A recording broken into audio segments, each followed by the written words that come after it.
Bom, pessoal, bom dia ou boa tarde para vocês. Essa seria a nossa aula inaugural de Química, né? Eu já tinha preparado ela há mais tempo do que a aula inaugural que a gente teve 2 semanas atrás, mas ela vai servir como base real do nosso curso de Química para o vestibular. Então, para iniciar a nossa discussão, a gente vai discutir o que é ciência. E eu coloquei essa imagem, eu peguei essa imagem na internet, uma imagem aleatória, mas ela é interessante. Porque se vocês olharem nessa imagem, tudo que está nela é relacionada às ciências exatas ou às ciências biológicas. Né? Tudo, praticamente tudo. Eu não, pelo menos não reparei em nada que não tivesse alguma coisa a ver com ciências humanas, por exemplo, né? Que é o que a gente vai discutir no slide a seguir. Tá? Então, olha essa imagem e pensa: será que ciência é só isso? Pois bem, a gente sabe que a palavra ciência ela vem do latim, né, e quer dizer conhecimento. Então, tudo que está relacionado ao conhecimento é uma ciência. Então, a gente pode concluir que ciência não é apenas matemática, química, física, biologia. Ciência pode ser também uma sociologia, filosofia, linguagens no geral, né? Então a gente não pode generalizar a ciência apenas como uma ciência exata ou como uma ciência biológica. E para discutir isso mais a fundo, a gente vai entrar no método científico, que é o método que se utiliza para desenvolver uma teoria. Então todas as teorias que vocês enxergam na química, na física, na biologia, todas essas teorias elas começaram a partir de uma observação, né? Um exemplo que eu gosto de usar é o exemplo do Newton, né, sobre a gravidade. Né? Ele sempre nos conta uma história de que o Newton estava embaixo de uma árvore e uma maçã caiu na cabeça dele. Né? Eu não acredito nessa história. Eu acho que essa história é mentirosa, mas ela é um bom exemplo. Por quê? Porque vamos supor que realmente fosse verdade. O Newton estava embaixo de uma árvore e a maçã caiu na cabeça dele. Né? Pois bem, ele olhou para a maçã e falou assim: por que essa maçã caiu na minha cabeça? A partir daí, ele caracterizou um problema. Do porquê que a maçã caiu na cabeça dele. Né? Com isso, ele fez um levantamento de dados, ele foi fazendo outras observações a respeito desse fenômeno e criou uma hipótese da qual ele tentava explicar o porquê que a maçã caiu na cabeça dele. Só que para ele comprovar essa hipótese, ele tinha que testar. Né? Ele testou e a hipótese foi verdadeira. Então ele formulou, ele obteve resultados deste teste de hipótese e formulou uma teoria. Né?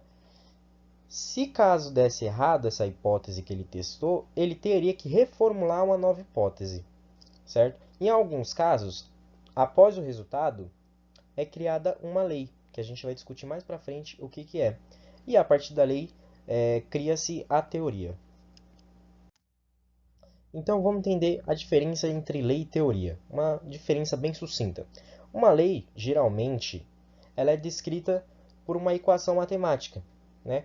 Todas as equações matemáticas que vocês veem falando aí, né? Por exemplo, a fórmula da gravitação, né? A lei da gravidade, né? É uma equação matemática e ela é uma lei, né? Exatamente porque ela descreve um fenômeno matematicamente. Então ela é bem mais fácil de entender. Já a teoria, ela é mais complexa. A teoria da gravitação é uma teoria muito complexa. Por quê? Porque além dela englobar a lei, ela ainda engloba todo o funcionamento do fenômeno. Por que, que o fenômeno ocorre, como que ele ocorre, o que acontece se algo sai do normal, né? E tudo que está relacionado a esse fenômeno. Então a teoria ela costuma ser bem mais complexa. E aí eu faço uma pergunta para vocês. O que vem à sua mente quando falamos em cientista? Por que, que eu estou fazendo essa pergunta? Porque provavelmente vai vir na cabeça de vocês esse cara aqui. Um cara branco, de óculos de proteção, com luvas de proteção, com jaleco, no microscópio, com vários tubos de ensaio do lado dele, com vários reagentes. Né? Isso é um conceito errôneo de cientista. Claro, esse cara provavelmente é um cientista, sim. Mas, por que que vem à nossa mente um cara com essa fisionomia, né? Por que que vem uma pessoa com essa fisionomia na nossa cabeça quando a gente fala em cientista? Por que que cientista não pode ser uma pessoa assim? Né? Uma mulher negra, numa biblioteca, com vários livros jogados em cima da mesa, estudando alguma coisa. Né? Também não sei quem é essa mulher, peguei essa imagem aleatória na internet, mas o que eu estou querendo mostrar para vocês é o seguinte: essa mulher ela poderia ser uma cientista? Com certeza ela poderia ser uma cientista. Né? Ela pode ser até uma cientista da área de humanas. Ela pode estar estudando algum fenômeno social, deve estar planejando algum experimento social, né? E com isso ela seria uma cientista. Né? Então vamos quebrar esse estereótipo de que cientista é um homem que está no laboratório com um jaleco, com cara de louco e estudando alguma coisa no microscópio ou em tubos de ensaio, certo? Vamos quebrar esse estereótipo. E aí eu coloquei algumas figuras notáveis da história, mulheres, né, que tiveram uma representatividade e uma importância muito grande na ciência. A primeira que eu coloquei é a Ada Lovelace. Ela foi a primeira programadora do mundo. Ela desenvolveu o primeiro algoritmo de máquinas. Claro, o primeiro computador ele foi desenvolvido pelo Alan Turing, que ele era ateu e era homossexual. Inclusive, ele morreu por ser homossexual. Eu não coloquei ele aí, mas o fato de ele ter criado uma coisa tão importante para a gente já é o suficiente para a gente entender que ciência vai muito mais além do que só um homem nos padrões que a sociedade vem impondo para a gente. Então, a primeira programadora do mundo era uma mulher, Ada Lovelace. A segunda pessoa que eu coloquei aí é a Gertrude Bell. Ela foi a responsável pela criação de medicamentos que suavizaram efeitos da AIDS, da leucemia e da herpes na época em que essas doenças começaram a se proliferar com uma velocidade muito grande. Inclusive, ela recebeu o Prêmio Nobel de Medicina em 1988. Então, parabéns a Gertrude Bell. Tem a Katherine Johnson também, que inclusive tem um filme sobre ela, sobre o feito, grande feito dela, né, que ela estava compondo um time de calculistas que queriam levar o homem à Lua. E ela foi a responsável por desenvolver uns cálculos muito complexos que ajudou o homem a chegar até a Lua. Tem um filme, eu não lembro o nome do filme, tá? Mas se vocês me lembrarem, eu passo o nome para vocês e aí vocês assistem. É um filme muito bom. Tá? Então a Katherine Johnson era uma mulher e era negra, tá? Aí na foto não está mostrando porque a foto é preto e branco e não dá para distinguir entre uma pessoa branca e uma pessoa negra, né? Mas a Katherine Johnson era uma pessoa negra. Agora eu coloco por último a mais importante que eu considero, do meu ponto de vista, que é a Marie Curie. Né? Ela foi a descobridora de dois elementos químicos chamados rádio e polônio. Tá? Esses dois elementos químicos eles eram radioativos. Inclusive ela viveu até acho que 60 e poucos anos. E eu não sei como ela não morreu antes, porque ela estava exposta a diversos elementos químicos extremamente radioativos e perigosos e danosos à saúde. Qualquer pessoa que trabalhasse com esses elementos tinha um pouco tempo de vida e ela viveu até mais de 60 anos, então ela era uma verdadeira guerreira e era uma pessoa muito inteligente. Não é à toa que ela foi a única pessoa na história a receber dois prêmios Nobel, um em física e outro em química. Nem Einstein, nem Isaac Newton, nem qualquer outro cientista renomado conhecidamente na ciência conseguiu receber dois prêmios Nobel, tanto em física quanto em química, certo? Então, parabéns a Marie Curie. Tem uma outra pessoa que eu não coloquei aqui, que era a Rosalind Franklin. Ela ajudou a estudar as estruturas do DNA e do RNA. Não coloquei ela aqui, porque senão ia ficar muita coisa. Tá, mas é legal até vocês pesquisarem sobre a história dela, porque ela não recebeu os devidos reconhecimentos por essa descoberta, por esses estudos que ela realizou. Tá? Então, pesquisem o nome dela, Rosalind Franklin. Então, por que é importante a gente defender a ciência? Eu só deixei essa imagem aí para vocês, que acho que já é o suficiente. Pesquisadores brasileiros desenvolvem novo coronavírus em laboratório. Material vai ajudar no diagnóstico da doença. O mais importante está embaixo. As amostras usadas nos testes diagnósticos vinham do exterior e custavam de 12 a 14 mil reais. Então pensa, gente, cada amostra custava, por média, 13 mil reais. Não é muita coisa. Para você desenvolver uma nova vacina, estudar os efeitos de medicamentos que já existem, como a gente discutiu na aula anterior, você precisa ter o vírus. E para que você tenha o vírus, você tem que importar de outros países que já têm essas amostras prontas. O Brasil ele conseguiu desenvolver, através de cientistas da USP, o novo coronavírus. E a partir daí, o Brasil passou a ter suas próprias amostras e economizar por amostra 12 a 14 mil reais. Então, eu acho que isso por si só já é o suficiente. Eu podia ficar aqui a tarde inteira falando a importância da ciência e tal, mas não posso, né? Infelizmente. Então, por que é importante a gente estudar química? Por um motivo muito simples. Ela está em tudo. Tudo que você olhar, tudo que você pegar, tudo que você vê, até o que você não vê é química. Tudo, absolutamente tudo. O que você bebe, o que você come, onde você pisa, com o que você pisa, né, o que você veste, o que você assiste, tudo é química, tudo é química. Exceto algumas coisas, eu coloquei dois memes aí que eu achei na internet, eu achei muito engraçado. A primeira foto, faça alguma coisa assim, química no meu cabelo. Aí colocou lá a foto do Harry Potter beijando não sei quem, eu não gosto de Harry Potter, só coloquei porque eu achei engraçado. E no segundo, eu acho que são dois, é um casal de K-popers, é o que eu acho, tá? Me corrijam se eu estiver errado, eu também não sei quem são esses dois. Ah, mas eu achei engraçado isso porque são memes que são feitos com uma entonação química, né? Então, tá aí dois memes que vocês entendem de um ponto de vista químico. Tá? Então, voltando a falar sobre a ciência.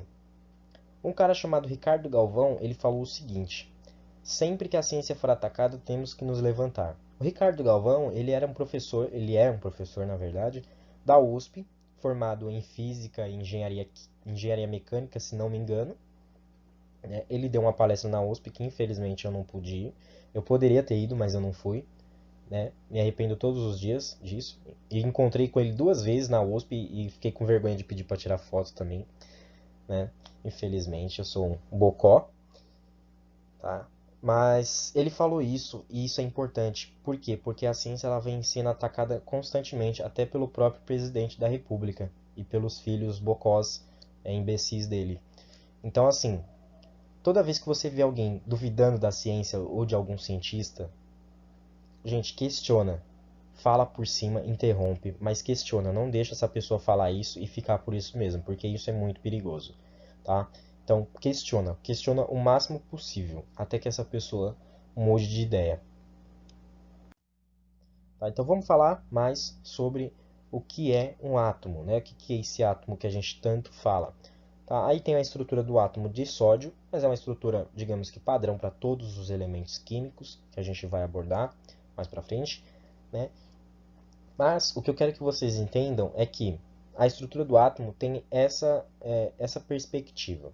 Tá? Então, existe uma região muito pequena chamada núcleo, onde ficam subpartículas positivas chamadas prótons e subpartículas que não têm carga chamada nêutrons. Por que elas chamam nêutrons? Não sei. Né? Provavelmente deve ser porque elas são neutras. Né? Em volta desse núcleo fica uma região chamada eletrosfera. A eletrosfera aí não está mostrando porque senão não ia conseguir mostrar. Mas a eletrosfera tem um tamanho 100 mil vezes maior do que o núcleo, tá? Então, realmente, um átomo, por ser minúsculo, um átomo, o núcleo é mais minúsculo ainda, é 100 mil vezes menor do que o átomo inteiro. Então, o núcleo é uma região muito pequena. Isso vai ser importante vocês saberem daqui a pouquinho, tá? Então, o que fica na eletrosfera? Na eletrosfera ficam as partículas negativas, tá? Aquelas partículas negativas ali que estão todas juntas, essas em marrom, elas têm uma repulsão entre elas, né? Porque elas têm a mesma carga. Mas elas são estabilizadas pela presença das cargas positivas no núcleo. E é por isso que elas conseguem ficar orbitando em volta do núcleo, nessas regiões em verde que a gente chama de camadas. Cada circunferência dessa é uma camada, né? Atualmente a gente tem 7 camadas, no máximo 7 camadas na tabela periódica. Posteriormente, quando forem descobertos novos elementos, que é a proposta, deve surgir aí mais uma camada, aí deve ficar 8, 9 camadas, né? Enfim, tá? Então o que que acontece? Lembra que eu falei que o núcleo é uma região muito pequena e no núcleo estão as partículas próton e nêutron? Essas partículas, elas são muito pesadas em relação ao elétron. A massa do elétron é praticamente desprezível se você considerar a massa do próton e a massa do nêutron.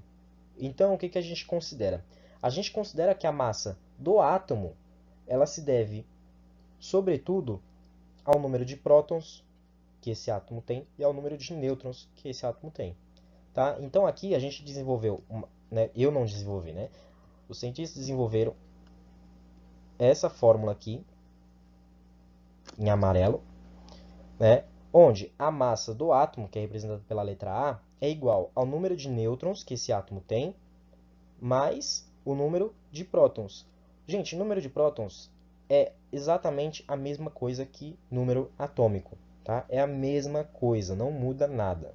Às vezes, o número atômico ou número de prótons é representado pela letra Z, certo? Então não estranhe se aparecer aí alguma fórmula como A igual a N mais Z. É a mesma coisa que essa fórmula aqui, tá?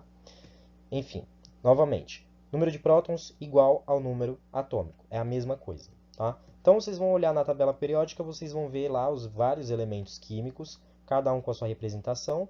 E a primeira que eu destaco aqui, ó, é esse númerozinho aqui que vai ficar em cima do átomo. Em alguns casos, em algumas tabelas, esse número fica embaixo, tá? Eu vou mostrar para vocês como que vocês identificam qual que é esse número, tá? Devido a essa... não tem um padrão, né? Mas enfim, o que eu quero que vocês saibam. Esse número aqui é chamado número atômico, tá? O menor número que aparecer no elemento químico, então, por exemplo, a gente tem o 26 e a gente tem o 55, certo? 55 aqui nesse caso é a massa do elemento, né? E o outro número que aparece é o número atômico. Então, gente, sempre que você olhar na tabela periódica e encontrar um elemento com dois números escritos, ignora isso aqui, tá, gente? Ó, ignora esse 3d6, 4s2. Isso aqui não é importante pra gente. Sempre que você olhar na tabela periódica e ver dois números num elemento químico, um deles é a massa e o outro é o número atômico, é o número de prótons. Qual que vai ser a massa e qual que vai ser o número atômico? A massa vai ser o maior, obviamente, porque todos os elementos têm prótons, têm nêutrons, perdão. Então, a massa vai ser maior no elemento que você estiver observando. Então, por exemplo, você pega lá o átomo de ferro. Às vezes esse 26 aparece aqui embaixo, aqui onde está a massa. E às vezes a massa aparece em cima. Como é que você vai identificar? Exatamente por isso. O maior sempre será a massa e o outro sempre será o número atômicos, o número de prótons, certo? Pois bem, agora a gente vai introduzir um novo conceito que é chamado de camada de valência. O que que é a camada de valência? Gente, a camada de valência, lembra que eu falei que os átomos têm essas regiões em verde aqui, que são as camadas? Então, cada átomo vai ter um certo número de camadas, que é no máximo 7, como eu falei. Nesse caso, no caso do sódio, o sódio tem três camadas, a camada K, a camada L e a camada M. Tá vendo que a camada M é a mais externa? Pois é, ela é a mais externa, então ela é chamada de camada de valência, certo? Então a camada de valência é a camada mais externa, é a última camada do átomo. Existe uma regra na química chamada regra do octeto. A regra do octeto fala que os átomos tendem a ter 8 elétrons nessa camada de valência, para que eles atinjam a estabilidade. Então, presta bem atenção nesse átomo. Tá vendo que o átomo de sódio tem só um elétron na camada de valência, que é esse elétron aqui que eu acabei de circular? Pois é, o átomo de sódio tem só esse elétron na camada de valência. Então, o que vai acontecer? ele tem que ganhar 7 elétrons para que ele fique com 8 elétrons na camada de valência, certo? Errado. Porque é muito difícil um átomo ganhar tanto elétron assim. Então, olha só. O átomo de sódio ele vai tender a perder esse elétron aqui, certo? E vai ficar com esses elétrons aqui. 1, 2, 3, 4, 5, 6 e 7. Aqui deveria ter 8 elétrons, tá, gente? É que esse desenho ele não está correto. Mas esse desenho ele deveria ter 8 elétrons aqui. Então, vamos supor que isso aqui seja um elétron, tá? E aqui seria o oitavo elétron. Tá? Então, o que vai acontecer no átomo de sódio? Ele não pode ganhar 7 elétrons para atingir a regra do octeto, para atingir 8 elétrons nessa camada de valência. Então, ele vai perder esse elétron, que é muito mais fácil você perder um elétron do que você ganhar 7. Se ele perder, a camada de valência vai passar a ser a camada L. Olha só. Ele perdeu aquele elétron que estava na camada M. Portanto, a camada M deixou de existir. Ela não existe mais. A camada de valência agora do sódio vai passar a ser a camada L. Olha quantos elétrons tem na camada L, que a gente contou. 1, 2, 1, 2, 3, 4, 5, 6, 7, 8. Olha, eu acho que eu contei errado, viu? Eu tô achando que eu contei errado no slide anterior, tá? Se eu tiver contado errado, vocês me corrijam, viu? Eu acho que eu contei errado. Enfim, ele perdeu aquele elétron que estava na camada M e ele ficou com 8 elétrons na camada L, que agora passa a ser a camada de valência. Portanto, ele atingiu a regra do octeto e agora ele está estável, certo? Quando um átomo perde ou ganha um elétron, ele vira um íon, certo? Ou seja, íon é um átomo que é carregado eletricamente, ou positivo ou negativo. Nesse caso aqui do sódio, ele perdeu um elétron. O elétron não é uma carga negativa? Sim, ele é uma carga negativa. Se o sódio perdeu uma carga negativa, então ele ficou positivo. Como ele perdeu só um, então ele vai ficar com uma carga mais aqui. Olha esses exemplos que eu coloquei aqui, ó. O exemplo do cálcio. O cálcio, ele tem que perder 2 elétrons para que ele fique com 8 elétrons na camada de valência. Certo? Então, o íon de cálcio, circulado aqui, ele vai ficar com uma carga 2+. O alumínio ele precisa perder 3 elétrons para que ele fique com 8 elétrons na camada de valência. Então, ele vai ficar com a carga 3+. Agora, olha o exemplo do cloro. O cloro ele tem que ganhar um elétron na camada de valência. Certo?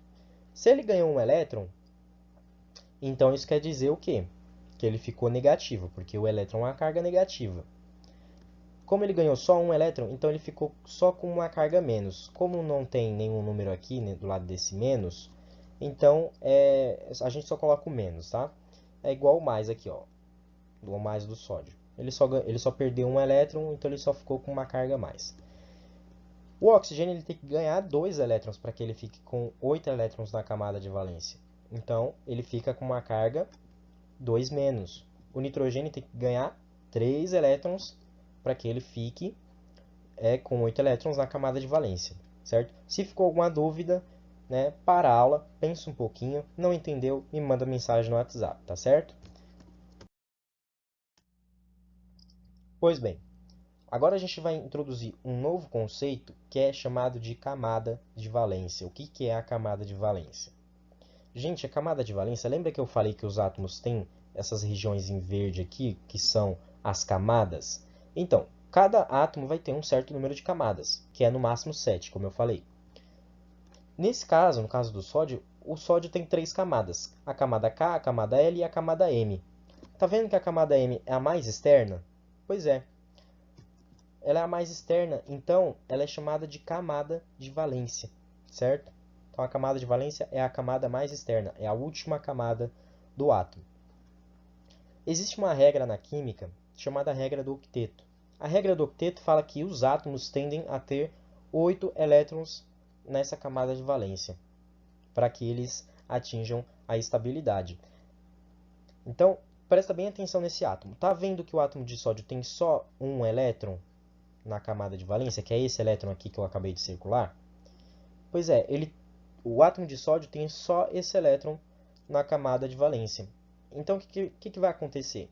Ele tem que ganhar 7 elétrons para que ele fique com 8 elétrons na camada de valência, certo? Errado. Porque é muito difícil um átomo ganhar tanto elétron assim. Então, olha só. O átomo de sódio ele vai tender a perder esse elétron aqui, certo? E vai ficar com esses elétrons aqui. 1, 2, 3, 4, 5, 6 e 7. Aqui deveria ter 8 elétrons, tá, gente? É que esse desenho ele não está correto. Mas esse desenho ele deveria ter 8 elétrons aqui. Então, vamos supor que isso aqui seja um elétron, tá? E aqui seria o oitavo elétron. Tá? Então, o que vai acontecer no átomo de sódio? Ele não pode ganhar 7 elétrons para atingir a regra do octeto, para atingir 8 elétrons nessa camada de valência. Então, ele vai perder esse elétron, que é muito mais fácil você perder um elétron do que você ganhar 7. Se ele perder, a camada de valência vai passar a ser a camada L. Atenção, tá? Atenção, presta bem atenção no que eu vou falar agora. Gente, não existe representação de elemento químico com duas letras maiúsculas. Aqui está a representação do ferro. O ferro ele é representado por uma letra maiúscula, que é o F, e por uma letra minúscula, que é o E. Se tiver do jeito que está aqui, está errado, certo? Isso está errado. Então, toma muito cuidado com isso. Agora, vamos falar sobre a tabela periódica. Olha só, lembra que eu falei que na tabela periódica você vai ver dois números? Olha o exemplo do hidrogênio aqui, ó. Aqui você tem um número, que é o 1, e aqui você tem um outro número, que é o 1,00791. Tá? Qual que é o número de massa? Lembra, o número de massa do elemento é o número maior. Então, o número de massa dele aqui é 1,00791. E o número atômico, que é o número de prótons, é 1. Agora, olha para o hélio aqui desse lado. Ó. O hélio ele tem número de massa 4, aproximadamente 4, né? E tem número atômico 2. O 2 quer dizer que ele tem 2 prótons, certo? Agora, passa para o outro lado aqui, para o lado do lítio, o Li. Massa dele, 6,9. Número atômico dele, 3. Então, ele tem 3 prótons. Vocês estão percebendo que existe uma sequência lógica aqui? O hidrogênio do lado esquerdo, número atômico 1. Hélio do lado direito, número atômico 2. Aí você passa para a segunda linha. Lítio, número atômico 3. Do lado do lítio, berílio, que tem número atômico 4. Aí você continua na linha aqui desse lado. Boro, número atômico 5. Carbono, número atômico 6. Nitrogênio, número atômico 7. Por aí vai, até o final da tabela periódica. Terminando neste elementozinho aqui, que é o Laurêncio. Vocês estão percebendo que existe uma sequência lógica? 1, 2, 3, 4, 5, 6, certo? Então, vocês estão percebendo que a tabela periódica, ela se chama periódica porque ela tem vários períodos, certo? E esses períodos eles são organizados de acordo com o número atômico do elemento. Então, por exemplo, se eu tenho um elemento com número atômico muito grande, ele está no final ou está no começo da tabela periódica? Ele está no final. Olha o número atômico do Laurêncio, que é o último. 103. Né? O número atômico do primeiro elemento, que é o hidrogênio, é 1. Tá? Então, 103 é muito maior que 1. Certo? Então, a tabela periódica ela é organizada de acordo com o número atômico de cada elemento. Certo? Aqui vocês estão percebendo que cada coluna tem um número em cima com uma letra? 1A, 2A, 3B, 4B, 5B, por aí vai. Aí aqui do outro lado tem 3A, 4A, 5A, 6A, 7A e 8A. O que que esse 1A, 2A, 3A, 4A, 5A, 6A, 7A, 8A estão indicando para a gente? Eles estão indicando que os elementos dessas colunas têm esse número de elétrons na camada de valência. Então, por exemplo, se eu pegar o potássio, que está aqui, ó, que eu circulei em vermelho aqui agora, do lado esquerdo. O potássio está na coluna 1A. Isso quer dizer que ele tem um elétron na camada de valência, certo? Ou seja, ele vai tender a perder um elétron, certo? E ele vai ficar positivo, igual o sódio. Exemplo do sódio, ó, o sódio está aqui em cima dele. O sódio não tinha um elétron na camada de valência? Pois é, ele está aqui na primeira coluna, tá, hein? Agora, olha aqui na segunda coluna. Lembra que eu falei do cálcio? Pois é, o cálcio está aqui, ó. Ele está na segunda coluna, na coluna 2A, então isso quer dizer o quê? Que ele tende a perder 2 elétrons da camada de valência. Né? Ele tem 2 elétrons na camada de valência, então ele tende a perder esses 2 elétrons dessa camada de valência, para que ele, né, atinja a regra do octeto. Esses elementos aqui do meio, do 3B ao 2B, eu vou desconsiderar. Eu não vou trabalhar com eles, tá? Não vou falar deles agora. Mas esses elementos, eles são conhecidos como metais de transição, certo? Agora voltando aqui, ó, para essa coluna aqui, ó, coluna 3A. Gente, a coluna 3A quer dizer o quê? Que cada elemento dessa coluna tem 3 elétrons na camada de valência. Então, para que ele atinja a regra do octeto, ele tem que perder 3 elétrons. É mais fácil para ele perder 3 elétrons do que ganhar 5 elétrons, né? Logicamente. Então, por exemplo, o boro. Como é que vai ser a representação do boro? Do íon boro? Vai ser assim, ó. B3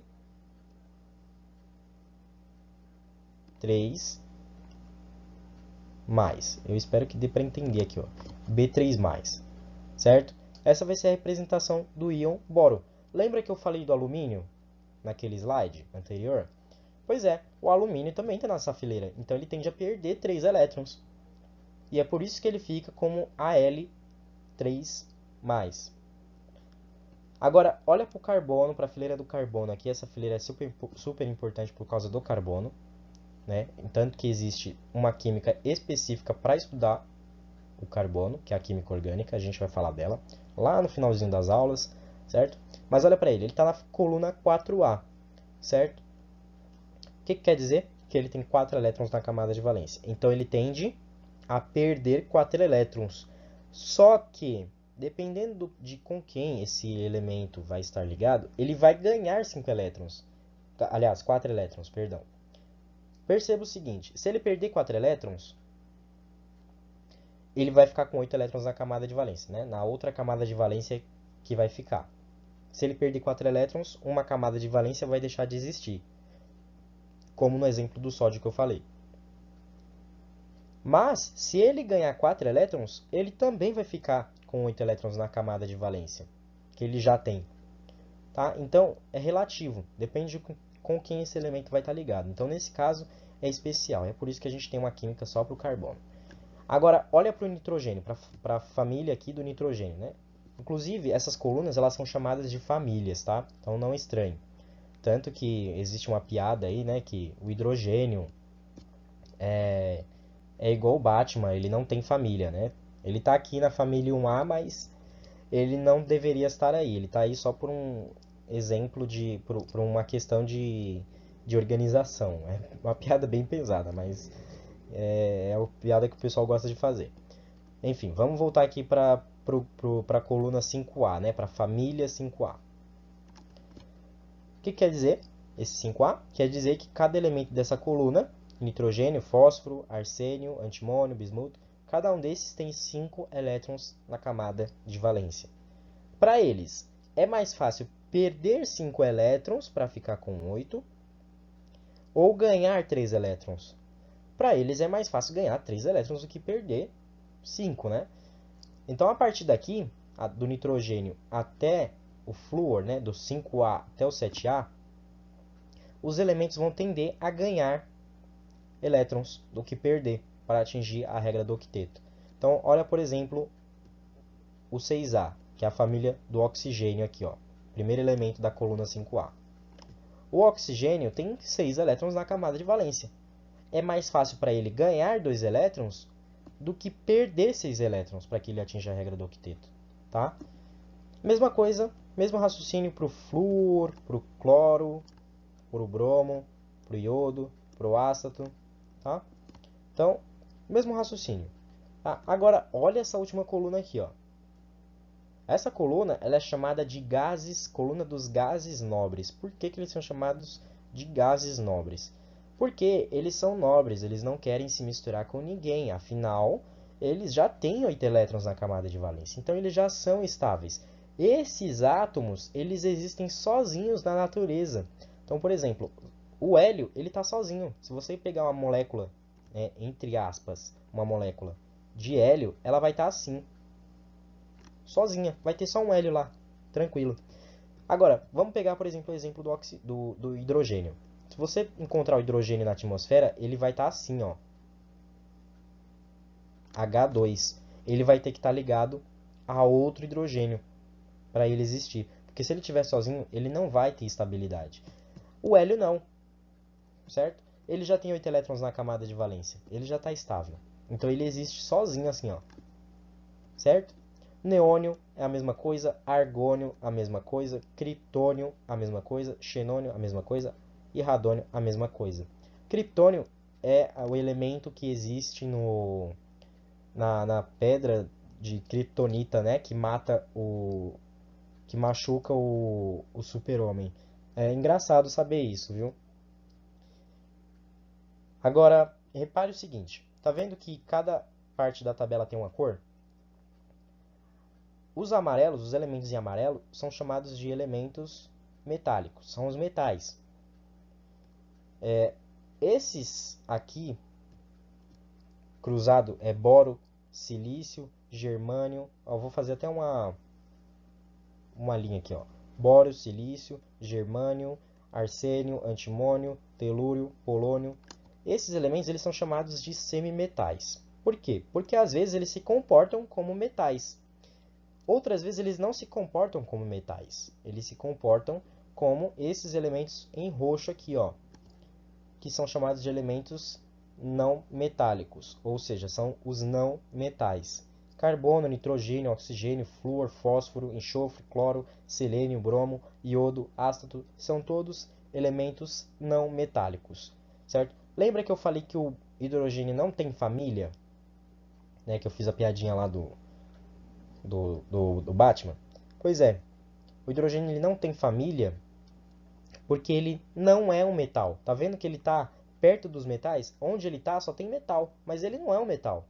Ele se comporta como um elemento não metálico, porém ele também não é um elemento não metálico. Olha que engraçado, o hidrogênio ele não tem família porque ele se comporta como um elemento não metálico, mas ele está na região onde só tem metal, e é por isso que ele não é nenhum e nem outro, certo? O certo seria ele estar aqui no meio, onde eu acabei de circular, né, para que ficasse realmente correto. Mas nem eu falei, por uma questão de organização, ele fica aqui, ó, na primeira coluna. Então, ficou alguma dúvida? Me manda mensagem. Como que a gente representa uma fórmula química? Aqui tem um exemplo muito clássico, fórmula da água, né? H2O. O H quer dizer que tem átomo de hidrogênio na molécula de água. O 2, que é chamado de índice de hidrogênio, é o número de hidrogênios que tem dessa molécula, certo? Aqui no O não tem nenhum número, mas tem um 1 escondidinho aqui. A gente não precisa representar 1, certo? Isso quer dizer então que só tem um átomo de oxigênio nessa molécula, certo? Então nesse caso nós temos uma molécula com 3 átomos, 2 de hidrogênio e 1 de oxigênio, e 2 elementos químicos, hidrogênio e oxigênio, certo?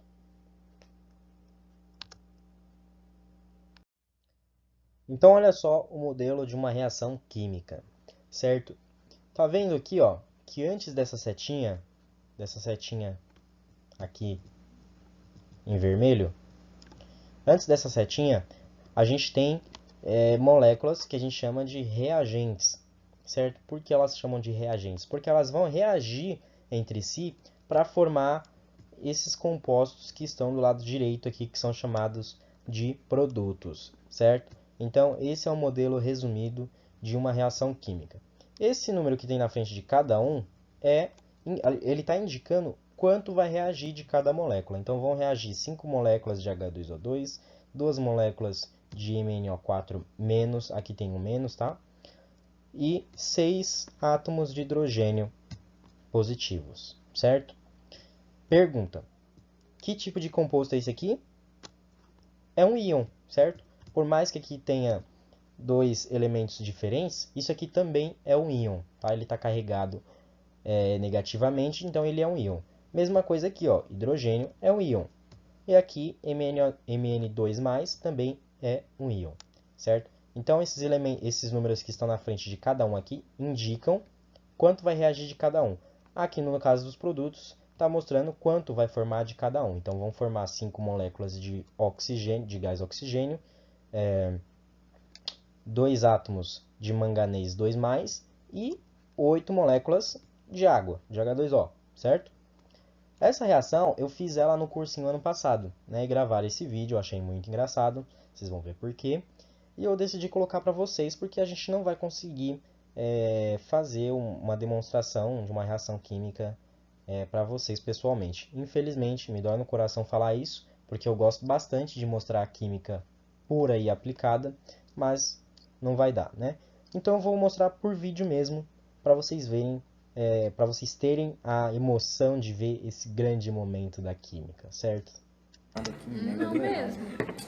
Não funcionou? Decepção. Nossa! Que brisa! Nossa! Que brisa, né? Que brisa, é muita brisa mesmo. Sabe por que isso acontece, gente? O que eu misturei ali? Na verdade, eu misturei água oxigenada, que é o H2O2, misturei permanganato, que é o MnO4-, e misturei H+. Esse H+ aqui é vinagre, certo? Tirei do vinagre. Como que você tirou isso, Gustavo, do vinagre? Não, eu vou falar para vocês, fiquem curiosos, tá? Então, eu tirei cada um desses de substâncias que a gente consegue comprar ou no mercado ou na farmácia, certo? No caso, eu comprei água oxigenada e permanganato na farmácia e o vinagre eu comprei no mercado. Então, eu consigo fazer essa reação em casa, certo? Então, eu decidi fazer ela no cursinho para mostrar como que funciona, certo? Aqui no vídeo não está mostrando, mas forma gás oxigênio. Se a gente olhar de perto, a gente vai ver umas bolhas saindo dessa reação. E essas bolhas são esse gás oxigênio aqui, ó, querendo escapar. Por que que o negócio estava rosa no começo e depois ficou incolor? Porque o rosa se deve à cor do permanganato. O permanganato é rosa, vocês sabem disso. Vocês já devem ter tomado banho no permanganato. Não é possível que vocês, como jovens, não tomaram banho de permanganato, tá? O permanganato é rosa, e aí quando você coloca ele para reagir com água oxigenada e com vinagre, forma esse composto aqui, ó. Forma esses átomos aqui de manganês 2+. E esses átomos aqui, eles não têm cor, certo? Eles são incolores. E é por isso que essa cor ela é perdida, certo? Então, se algum dia você manchar sua mãozinha com permanganato, vai ficar uma mancha marrom na sua pele. E para você tirar essa mancha, é só você jogar um pouco de água oxigenada e um pouco de vinagre em cima e a mancha vai sumir. E é muito legal essa experiência também. Se você puder fazer em casa, faça. Não é uma coisa muito perigosa, tá? Mas também não vai encher sua mão de permanganato. Então, vamos falar sobre fenômenos químicos. O que são fenômenos químicos? Um exemplo clássico de fenômeno químico é a ferrugem. Por que a ferrugem é um fenômeno químico? Porque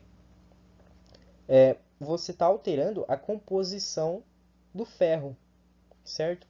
O ferro dessa corrente aqui, ele é ferro puro. Ele é ferro puro. Ele está assim, ó. Certo? Ele está Fe. Ele está ferro.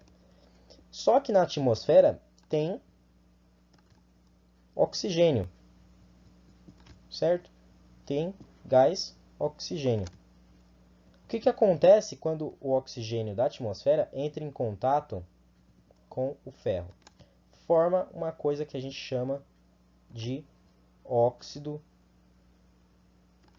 de ferro, que é essa fórmula aqui, ó. Certo? E o óxido de ferro, ele é laranja, e é por isso que tem esses laranjinhas aqui, ó.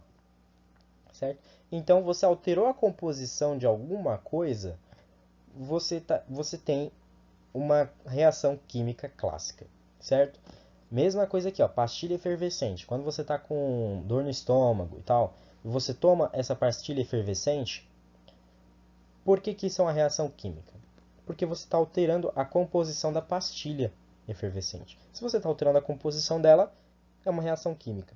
O fogo também é uma reação química, por incrível que pareça. Por exemplo, pega uma folha de papel, amassa. Você alterou a composição dela? Não alterou. Se você não alterou a composição dela, então ela é um fenômeno físico. Agora coloca fogo na folha de papel. Você vai alterar a composição dela, vai virar cinza. Então é um fenômeno químico. E aqui tem algumas evidências que você tem de que uma reação química está acontecendo. A primeira evidência é a mudança de coloração. Lembra o vídeo que eu mostrei? Então, aquele vídeo ele mostra a mudança de coloração do permanganato para aquele Mn2+, que não tem cor. Formação de gás. Aquela reação também tem formação de gás. Ou a gente pode usar o exemplo da pastilha efervescente. Formou gás aqui, ó. Essas bolhas são gases. Então, houve uma reação química. Houve formação de sólido. O exemplo da ferrugem. Esse laranjinha aqui é óxido de ferro. O óxido de ferro é sólido. Então, houve uma reação química. Formação de luz. O fogo. Fogo tem luz. Então, é uma reação química.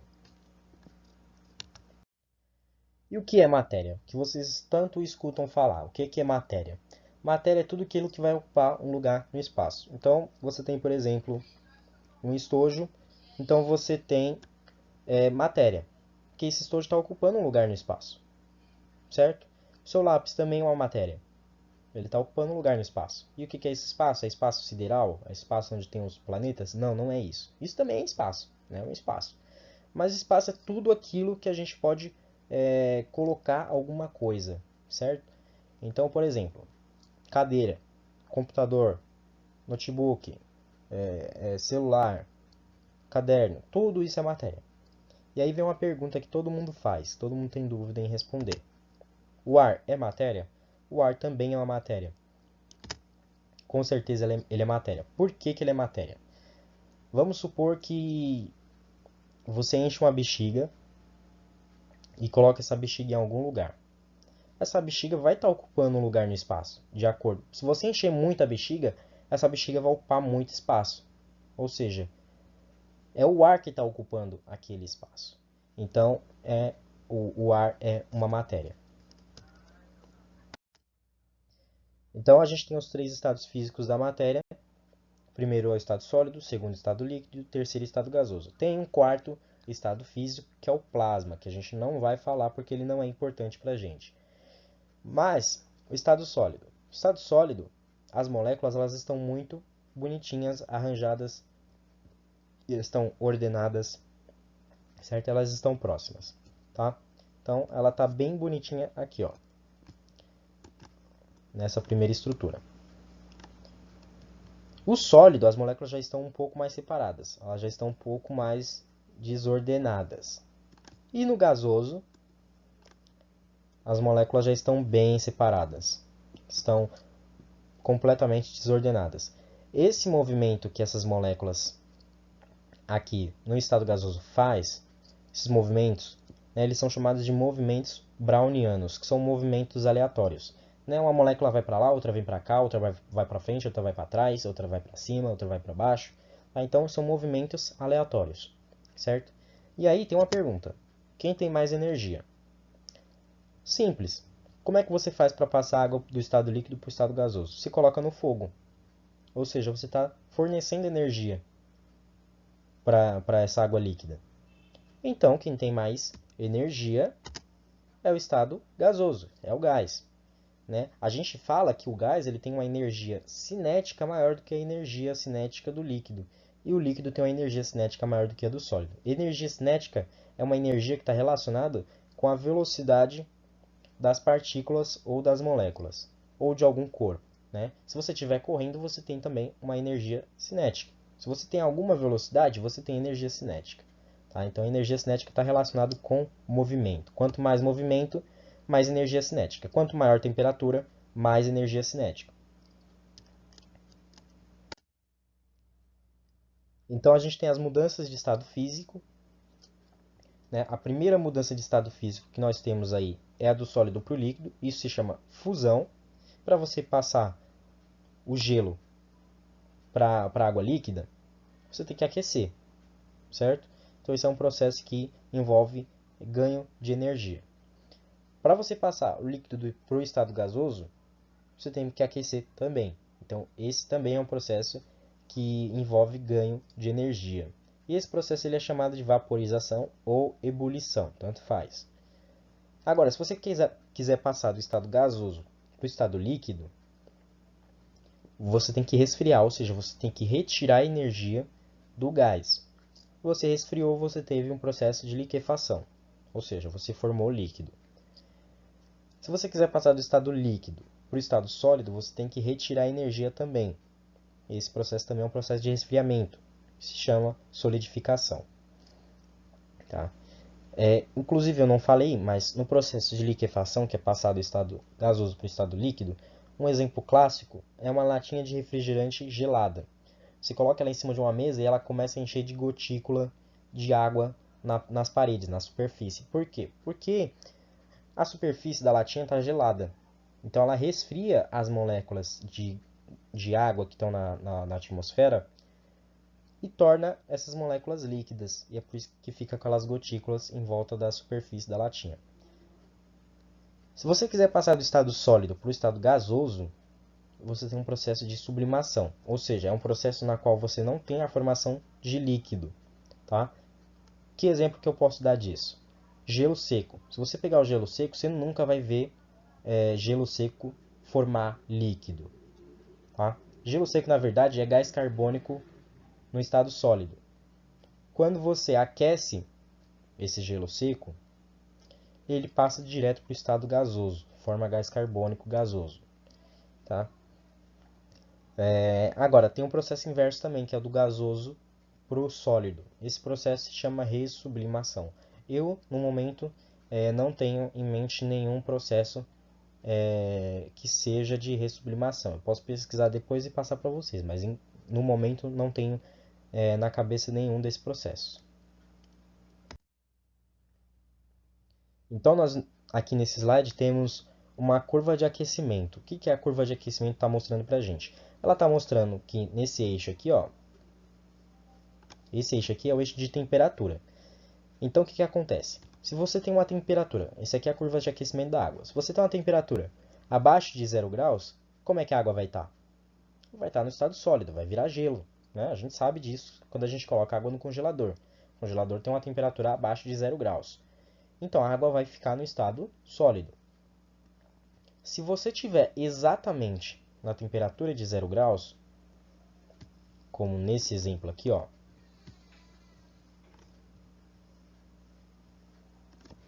você tem sólido e líquido coexistindo. Ou seja, os dois vão existir ao mesmo tempo. E a temperatura ela não vai variar à medida que ainda tiver sólido, ainda tiver gelo. Então a temperatura não varia nesse processo. É por isso que tem essa linha horizontal aqui. Ela não está variando. Quando você derrete todo o gelo, a temperatura volta a subir. E aí você passa a ter só água no estado líquido. E esse é o processo C. Quando você chega em 100 graus, a temperatura também não vai variar, até que toda a água líquida passe para o estado gasoso. Quando toda a água líquida passar para o estado gasoso, a temperatura vai subir e você vai ter só gás. Tá aí, aqui a gente tem algumas classificações da matéria. Tá? E a primeira dela é sobre substância pura. O que é substância pura? A substância pura é uma substância formada apenas por um tipo de substância. Tá? E esse tipo de substância ele pode ser ou substância simples ou substância composta. O que são substâncias simples? Substâncias simples são substâncias... Gente, tem um erro aqui, tá? Que eu não reparei, mas NH3 não entra nessa classificação, tá? Na verdade, o NH3 é uma substância composta.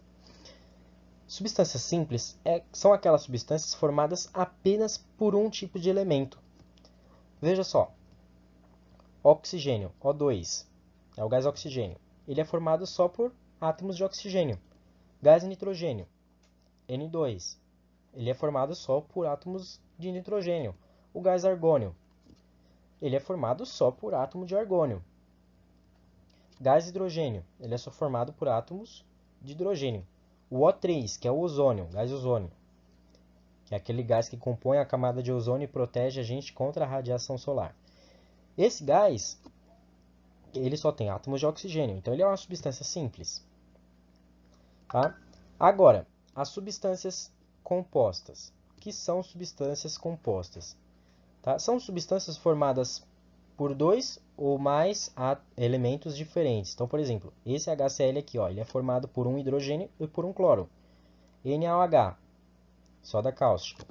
Ele é formado por um átomo de sódio, que é o Na, mais um átomo de oxigênio, mais um átomo de hidrogênio.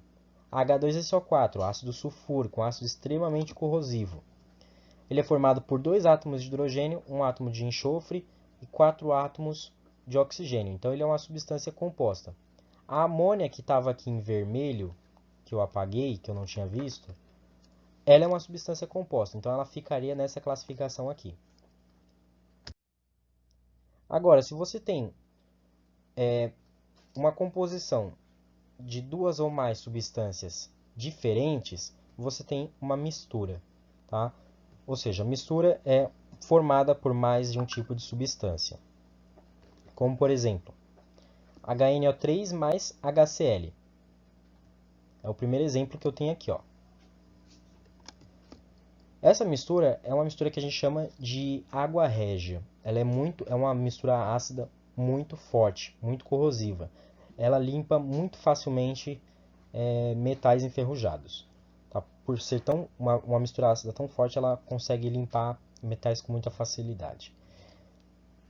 Tá vendo que ela é formada por uma substância, que é o HNO3, e por outra substância, que é o HCl? São dois ácidos diferentes, são duas substâncias diferentes.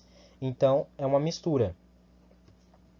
Agora, tá vendo aqui, ó, embaixo? CH3COOH. Tá? CH3COOH é o ácido acético. É uma substância. O H2O é outra substância, é a água. Se você misturar as duas, você tem uma mistura. Tá? Isso aqui, na verdade, essa mistura aqui, ela é conhecida como vinagre. Tá? Então, se você pega ácido acético e mistura com água, você tem o vinagre. Água potável é uma mistura. Pode parecer que não, mas ela é uma mistura. Por que ela é uma mistura? Porque a água potável ela tem sais minerais. Ela tem sódio, ela tem cloreto, ela tem magnésio, ela tem cálcio. Né? Ou seja, ela tem várias substâncias misturadas nela. Tá? Então, a água potável também é uma mistura. Por quê? Porque você tem H2O ali, que é a água, e tem sais minerais. Ou seja, você tem a composição dela como várias fórmulas diferentes. As misturas elas podem ser classificadas como homogênea ou como heterogênea. Homogênea, a gente fala que ela só tem uma fase, como por exemplo água e álcool. Se você misturar a água e o álcool, você não vai conseguir identificar nenhuma separação. Por quê? Porque eles vão se misturar. Água e sal, a mesma coisa. Tá? São duas misturas homogêneas. Mistura heterogênea, a gente fala que ela tem duas ou mais fases, como por exemplo, água e óleo. Se você tentar misturar água e óleo, você não vai conseguir. Você vai ver, tá vendo aqui ó, no desenho do Homer? Aqui você tem o óleo e aqui você tem a água. Então, o óleo forma uma fase e a água forma outra fase. Tá? Então você tem duas fases nesse caso. Portanto, é uma mistura heterogênea. Água e areia também é uma mistura heterogênea. Por quê? Porque você consegue ver uma separação ali. Se você consegue enxergar uma separação naquela mistura, é uma mistura heterogênea. Tá? Então, água e areia. A água não dissolve a areia. Então, é uma mistura heterogênea. Por incrível que pareça, o iogurte também é uma mistura heterogênea. Mas, Gustavo, a gente não consegue ver separação nenhuma no iogurte. Mas se você colocar no microscópio, o iogurte vai ter uma separação. Você vai conseguir enxergar uma separação. Portanto, o iogurte também é uma mistura heterogênea. É muita coisa. Eu sei que é complicado, eu sei que é muita matéria de uma vez, eu sei que é muito conceito. Portanto, eu fico à disposição de vocês para tirar dúvidas. Tá? Eu coloquei outro exemplo aqui do lado, que é a poluição. Tá? E a poluição é um exemplo de mistura heterogênea.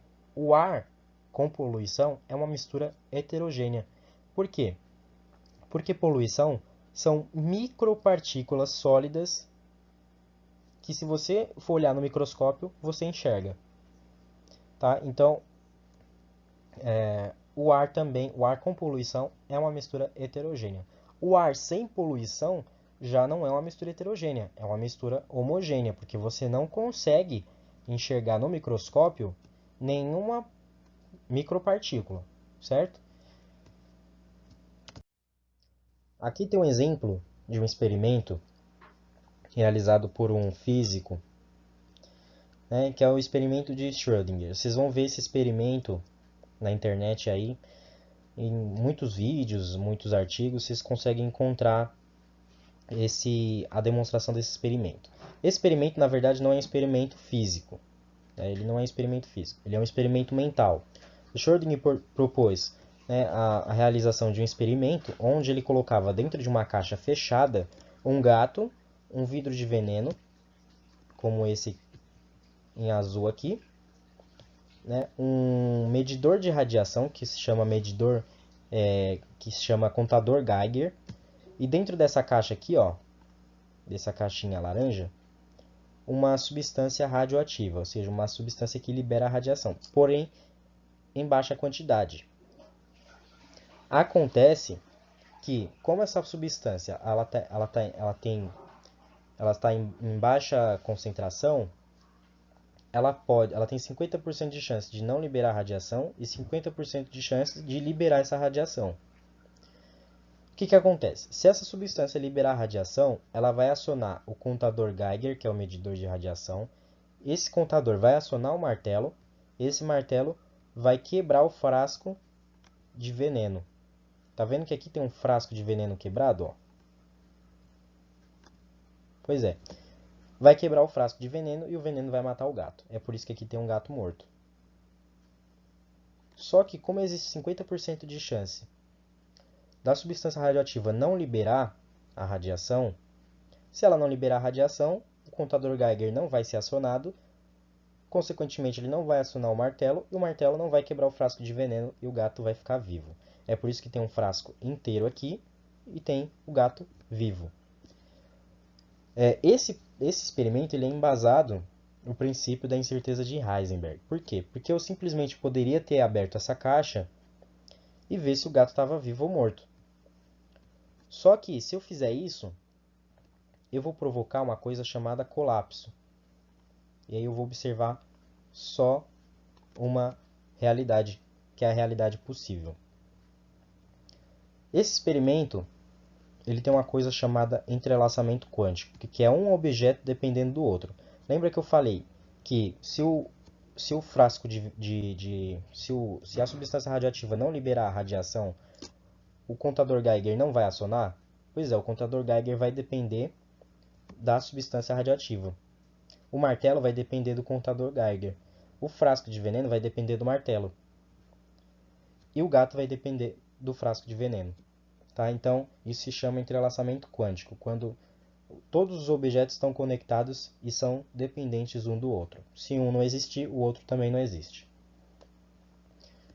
Esse experimento também é um clássico exemplo de superposição quântica. Superposição quântica é quando você tem duas realidades ou mais possíveis.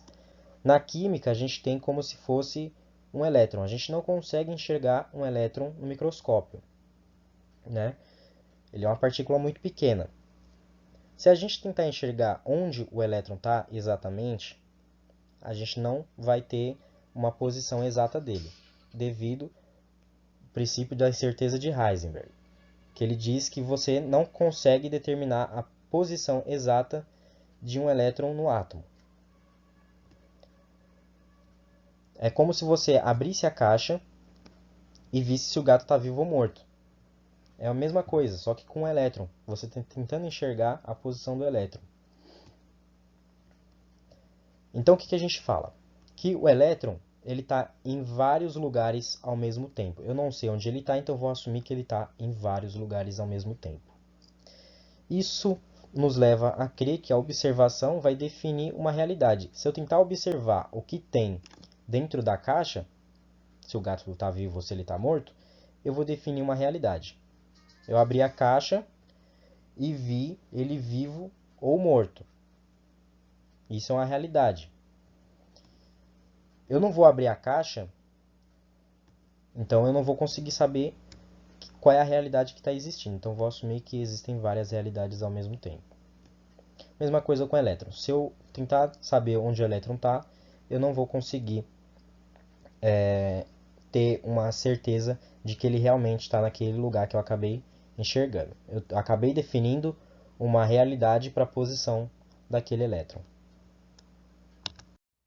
Aí eu pergunto para vocês estão entendendo a matéria?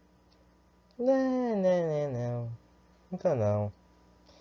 Gente, eu sei que é complicado, mas infelizmente a gente tem que estudar isso pro vestibular, né? Então, para que vocês consigam estudar bem essa parte que eu expliquei nessa aula, vocês têm as páginas 20, 29, 30, 31, 32, 33 e 34 do livro que eu coloquei na plataforma, tá? E as páginas 34 e 35 tem exercícios que vocês podem fazer para exercitar, né? Não precisa, novamente eu vou repetir, vocês não precisam enviar foto disso, colocar foto disso na plataforma, tá? Não é obrigatório, é só para vocês estudarem, mas se vocês quiserem colocar, enviar as resoluções de vocês, vocês podem enviar e eu vou corrigir e mandar um feedback de volta para vocês, tá? Eu vou tentar estender essa aula no máximo até 1h10, só para explicar o cronograma resumido do nosso curso, tá? Então, primeira aula foi tudo isso que eu falei, né? A segunda aula eu pretendo falar sobre ácidos, bases, sais e óxidos, que são substâncias em grande parte que compõem tudo que a gente imagina. Vou falar também de reações de simples troca e dupla troca e as condições para que essas reações ocorram, né? Nem sempre, se você colocar duas substâncias para reagir, elas vão reagir. Tá? Na terceira aula nós vamos falar sobre ligações químicas, falar sobre forças intermoleculares, e para falar sobre forças intermoleculares nós vamos falar de geometria molecular, porque as forças intermoleculares dependem da geometria da molécula. Na quarta aula a gente vai falar sobre misturas e soluções, né? Misturas a gente vai dar uma continuidade, né? Porque a gente acabou de falar de misturas. Né? E vou introduzir a estequiometria, que é uma matéria muito complicada. Tanto que na quinta aula, provavelmente só vai ter estequiometria. Eu coloquei cálculo de pH e pOH, mas provavelmente a gente não vai conseguir ver isso. Eu acredito que não. Mas se der para a gente ver também, melhor ainda. Na sexta aula, a gente vai falar sobre reações endo e exotérmicas, como, por exemplo, combustão de combustíveis. Uma combustão de um combustível é sempre uma reação exotérmica. E vamos também falar sobre lei de Hess, que é uma lei que todo ano cai no Enem. Todo ano cai no Enem. Essa sexta aula vai ser uma das mais importantes para vocês.